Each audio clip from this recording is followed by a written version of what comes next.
The Wienergate scandal grows as new embarrassing photos emerge of U.S. Congressman Anthony Weiner. Hello and thanks for joining us here at CTV News Weekend. I'm Jacqueline Molchard. U.S. Congressman Anthony Weiner has taken a temporary leave but is yet to formally resign. Still, the pressure for him to do that is growing, especially with new photos surfacing online.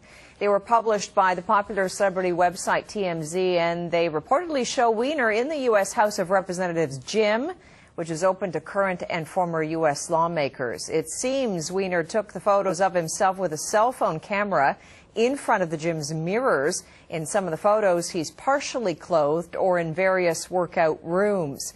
Reportedly, one woman did receive the photos. Now, the chair of the Democratic National Committee, Debbie Wasserman Schultz, appeared on NBC's Meet the Press this morning. She addressed why the Weiner scandal has become an issue of public trust. Before it had been revealed that Anthony had not been truthful and that he was engaged in the conduct that he had been denying at the time. And once he crossed that threshold, acknowledged that he'd been lying, had engaged in conduct that is completely unacceptable. So joining us now for more on this is brand and marketing consultant Peter Shankman. Peter, you think Anthony Weiner will and can survive this, even with these new photos? Well, no, what I think has to happen in order for him to reinvent himself, what he needs to do is he needs to step down. For every day that he stays in office right now, he's killing any chance he has of ever coming back. And the reason being is that we are a society that loves to raise people back up after we've smashed them down and forgotten about them. Yeah. The problem is he won't let us forget about him because he's not going away.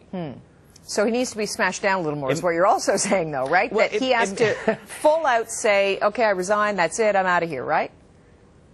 The exact same thing happened to Eliot Spitzer, who stepped down and said, you know what, I screwed up, I'm going away. And 2 years later, he's back with his own cable TV show, and there's no doubt that he'll wind up in office again. We have no problem. The real problem we have here is that he did lie. And he lied, and he thought he'd get away with it, and when he was proven wrong, when you're proven wrong like that, you have to take your lumps. And he hasn't done that. What is a leave of, no one takes a leave of absence from Congress. You're either in Congress or you're stepping down. And he really has to, if he wants to move on and reinvent himself in a couple of years, the only option he has is to step down. Also, consider the fact that in 6 or 7 months, he's going to have a child. So even if, let's say, somehow this does blow over and he stays in office, in 7 months, the entire thing's going to be revisited again. He's making it very, very difficult for his colleagues to get any work done, and as such, they're turning against him. That's not the work environment you want when you have future political aspirations. Well, what about if the ethics, investigation continues through, and, regardless of the outcome, I mean, what about just having that ethics investigation going on? How does that impact whether, if he continues on and having that investigation ongoing? What we're seeing really layers of this story. When it first started, it was, okay, the guy doesn't know how to use Twitter. That might be stupidity, but we can't, he doesn't have anything illegal.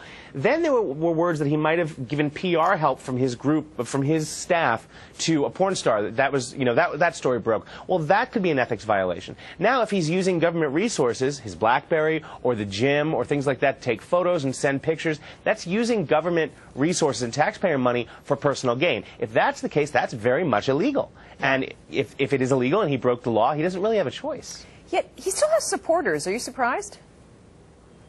It's interesting. He still has supporters. The fact of the matter is he was doing a really good job before the story broke. He was in New York. A lot of people considered him the golden child, the next lock for New York City mayor.